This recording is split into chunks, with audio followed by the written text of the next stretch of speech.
네, 대표적인 보수 농객이시죠. 조갑제닷컴의 조갑제 대표 나오셨습니다. 어서 오십시오. 네, 안녕하세요. 예.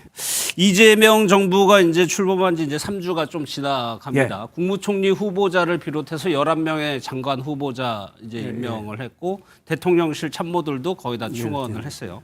여러 명의 인물들이 지금 올라왔는데 조 대표께서 보시기에 가장 좀 의외였다? 아니면 뭐 참신하다? 이런 인물이 혹시 있으셨나요? 의외성이 별로 적어요. 그러니까 이분의 인사가 그러니까 안정적이라는 이야기입니다. 예. 그러니까 돌출 인사가 별로 없다고 봅니다. 다만 몇 분은 좀 의아한 분은 있죠. 예. 그런데 두 사람 이종섭 국정원장 후보자 그리고 정동영 통일부 장관 후보자는 두 분이 노무현 정부 때 대북 정책을 맡았잖아요. 그죠? 예. 그래서 그런데 그때 노무현 대통령 시절의 대북 정책이 성공적이지 않았어요. 그 뭐냐면은 북한 핵 문제 해결에 전혀 도움이 안 되는 대북 정책이었다고요. 예. 그리고 국론이 분열됐었다고. 예? 그리고 북한 인권을 획기적으로 개선시키지 못했어요. 예. 그런데 그게 두 분을 다시 임명한 것은 조금 그게 조금 의외로 보였다고 할까요? 그 나머지는 우선 뭐 11명의 장관 후보자 중에 정치인이 현역 지금 국회의원이 5명 아닙니까? 예. 5명이죠. 그리고 권오울 이분도 정치인이거든요. 그러면 그렇죠. 6명입니다. 그러니까 압도적으로 정치인 중심이에요. 그런데 이건 아주 특이하다고 봅니다. 예. 이게 내각제적 요소가 있어요. 보통 내각제는 장관들이 다 현역 의원 있잖아요. 그런데 대통령 중심제는 원래 강요는 강요만 하는 거죠. 관료 중심인데 예. 이게 아주 특이해요. 그러니까 이것은 이재명 대통령의 국정 운영 방향을 하나 보여주는 거라고 생각합니다. 그러니까 당의 통제력이 굉장히 강해지는 거죠. 그 총리까지 포함하면은 예. 내각제적 실험하는 면도 있고 예. 지금까지 대통령제를 운영했던 방식이 조금 다르지 않을까. 그래서 이재명 대통령은 대통령으로서 그분의 대통령이라는 말의 해석이 국민을 크게 통합하는 사람, 우두머리. 예. 그러니까 국민 전체를 보고 가고 그러나 민주당은 철저하게 정당 중심, 정파 중심으로 가는 일종의 악역과 좋은 역을 겸하는 그런 국정 운영 생각을 갖고 있는 거 아니냐 하는 그런 생각이 들었습니다. 예. 그리고 예. 교수 학자들이 좀 적게 적죠. 등용되고 있습니다. 예. 난 그건 좋다고 봐요. 아. 이 학자들이나 교수분들은 이분들한테 좀 미안하지만은 이 지휘관 역할을 하기에는 잘 안 맞거든요. 아, 동서라는 게요? 그러니까 참모 역할을 하는데 과거에는 교수들을 등용할 때 보통 뭐 차관, 장관 했는데 미국만 해도 유명한 교수도 중앙부처에 국장급으로 들어갑니다. 그래서 교수 우대, 학자 우대가 사라진 것도 특이한 점이다라고 생각해요. 예.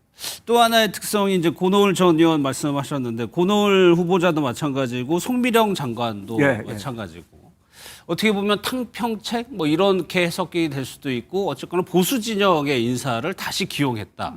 이 부분은 어떻게? 권오울 씨는 그 안동 출신이거든요. 예. 안동 출신이고 일찍부터 이재명 후보 편을 들었고 뭐 고향이고 해가지고 보온 인사적인 면도 있다고 생각을 합니다. 예. 그리고 이 송미령 장관은 의회인데 아마도 그 양국관리법을 통과시켜야 되는데 그 역할을 맡기기 위해서 쓰는 도구가 아닌가 하는 생각도 들어요. 이분이 양국관리법 통과를 반대했지 않습니까? 예. 그런데 양국관리법 자체가 또 문제는 있거든요. 지금 살 재배 면적을 줄여야 되는데 그게 어떤 기준 이하로 살값이 떨어지면 정부가 의무적으로 쌀을 구매하도록 했잖아요. 그런데 그 조항을 조금 수정을 해가지고 통과시키도록 하는 데는 송미령 장관이 쓸모가 있다고 생각한 것 아닐까 하는 생각을 합니다. 오히려요. 예. 오늘도 김민석 총리 후보자에 대한 청문회가 진행이 되고 있는데 그 전까지만 하더라도 여러 가지 의혹이 나왔는데 실제 청문회가 시작되고 보니까 결정적인 한방이 없더라 이런 평가가 있습니다. 이것이 야당으로서 국민의힘이 제대로 못한 것이냐 여당인 민주당이 잘 방어한 것이냐 어떻게 좀 평가하세요? 그 전체적인 이미지로는 김민석 총리 후보자의 이미지가 좀 떨어졌다고 봐요. 그 김민석 이 총리 후보자는 거의 한 20년 안 되나 하여튼 10몇 년 동안 정치권에서 멀어져 있었잖아요. 예. 그죠? 그러다가 이제 제대로 등장하는 거예요. 예. 이달 동안 청문회를 하니까 이분의 정책이라든지 특히 그 인격이라든지 이런 게 총체적으로 드러나더라고요. 예. 그런데 제가 알고 있는 이분, 뭐 1985년에 미 문화원 점거 농성 사건 때부터 시작을 해가지고 2000년대 초까지 지켜본 김민석과 요새 20몇 년 만에 나타나는 김민석은 많이 다르더라고요. 그 답변하는 태도라든지 이런 게 예. 저는 그 점에서는 크게 득점은 하지 못했다고 생각을 합니다. 예. 또 하나요. 이재명 대통령이 이제 나토 결국에 안 가기로 네. 했고 거기에 조금 논란이 있었고 하지만은 G7 정상회의에는 참석을 해서 외교 무대에는 대비를 했어요. 그거는 잘 했다고 보시는 건가요? 그렇죠. 잘했는데 나토는 조금 아쉬워요. 나토 갔어야 되고 또 예. 이번에 트럼프 대통령의 주도로 이스라엘 이란 전쟁이 말하자면 다시 휴전 협상이 되니까 예. 트럼프의 위상이 확 높아졌거든요. 그러니까 관심도 많고 했을 때 만났어야 이 된다. 세계 정치의 중심에는 우리나라 대통령이 그 자리에 있어야 됩니다. 예. 이제 야당 얘기도 좀 네. 해보겠습니다. 개혁신당 대선 평가 세미나에 참석하셨다고 참석했습니다. 저희가 들었는데 실제로 보시니까 어떻습니까? 이 개혁신당 이준석 의원이 제3당 대한정당으로서 보수 세력 대안으로서 좀 가능성이 있어 보이던가요? 있어 보입니다. 8.34%포인트의 득표는 예. 1987년에 말이죠. 대통령 선거가 있었는데 1로 3김, 노태우, 김영삼, 김대중, 김종필 이렇게 나왔어요. 그때 예. 김종필 후보가 받은 득표율이 8.1%입니다. 그보다 많아요. 그래서 아주 불리한 3석짜리 미니 정당으로서는 많이 받은 겁니다. 예. 그런데 어제 세미나 같은 그때 세미나에서는 좀 비판적인 얘기도 많이 나왔었다면서요. 뭐 주로 거의 대부분 뭐 비판적인 의견이고 저도 비판적으로 했고 뭐라고 비판? 김종인 선생도 비판적으로 이야기했고 저는 우선 대단한 성과인데 예. 그러나 전략이 하나 잘못된 게 이재명 후보를 공격하는데 주안점을 두더라고요. 그러지 않고 김문수 후보를 공격하는데 주력했어야 된다. 김문수 후보가 대표하고 있는 윤석열 계엄 세력 그리고 부정선거 음모론 이걸 비판을 했어야 득표율에도 도움이 됐을 것이다. 그러니까 전략적으로 잘못됐다. 예. 왜냐하면은 지금 보수 세력은 윤석열 계엄 세력과 윤석열 계엄에 반대했던 세력이 지금 갈라지고 있는 거거든요. 예. 그건 일종의 노선 투쟁을 하고 있고 선명성 경쟁이기도 하고 정통성 싸움이기도 합니다. 예. 그렇다면은 계엄에 반대했던 사람이 대표적인 사람 두 사람이에요. 한동훈, 이준석. 예.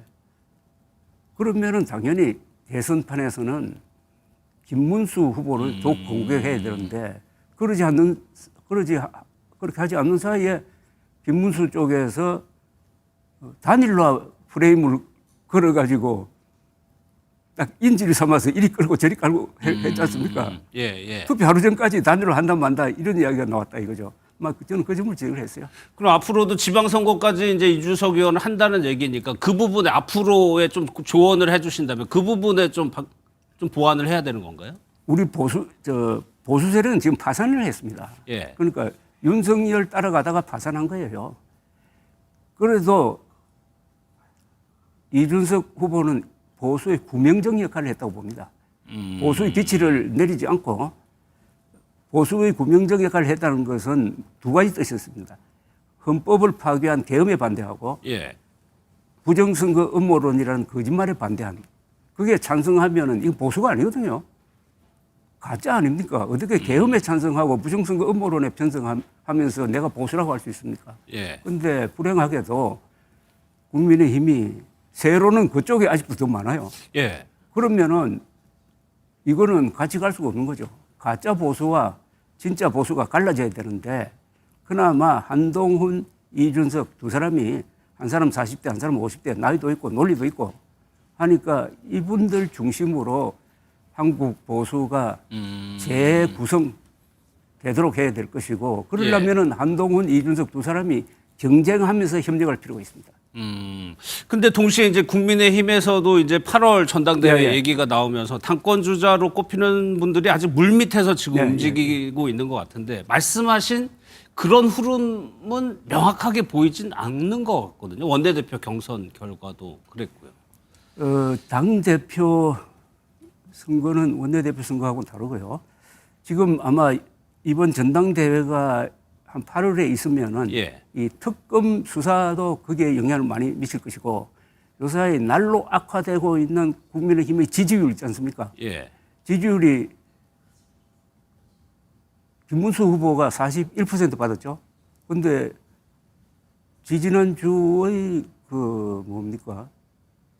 국민의힘 지지율이 21%더라고요. 그렇죠. 예. 반토막밖에 안 갤럽이 됐어요. 그렇게 나왔죠. 예. 이거는 완전히 국민의힘이 심하게 말하면은 해체 단계로 간다는 이야기 아닙니까?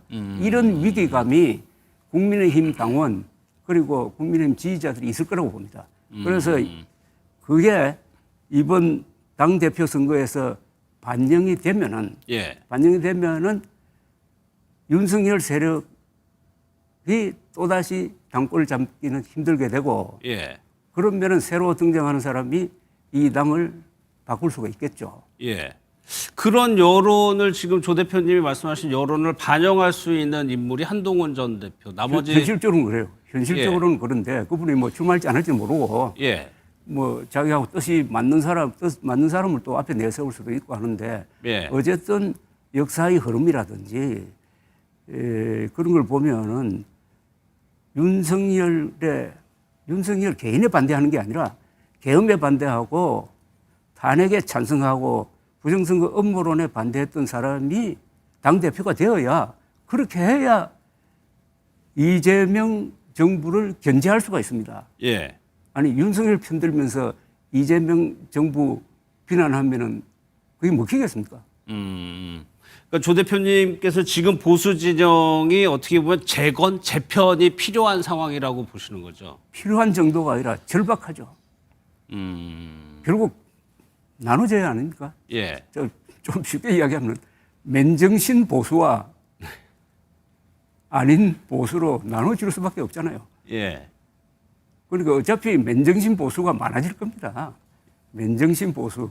뭐 맨정신이라는 거 내가 좀 쉽게 그러니까 보수의 가치는 세 가지거든요. 예. 사실을 존중하고 법치 존중하고 그다음에 자유를 지키는 것이 보수의 3대 가치인데 예. 윤석열 편에 섰다는 것은 이 3대 가치를 모조리 부정하는 사람인데 그런 사람은 뭐 저기 어디 극우로 분류돼 가지고 소수화되면 모르겠어요. 이 사람들이 국민의힘에 당원 가입을 많이 해가지고 뭐 당권을 잡는다든지 이래 되면은 예. 그건 좀 다른 차원의 문제고 그때는 뭐 분당이라든지 이런 사태가 일어나지 않겠습니까? 알겠습니다. 그러면 오늘은 여기까지만 좀 말씀 다음에 한번 더 네. 모셔가지고 더 이야기를 들어보도록 하겠습니다. 고맙습니다, 대표님. 예.